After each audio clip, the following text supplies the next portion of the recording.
जहिया तोहर डोली के हो और लेके जाई, वही दिन अर्थी हमर जाने उठ जाई।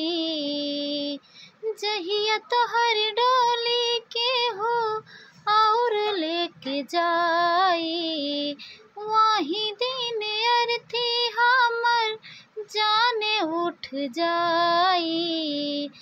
ससुर जइहा ताई गो उपकार कई दिहा,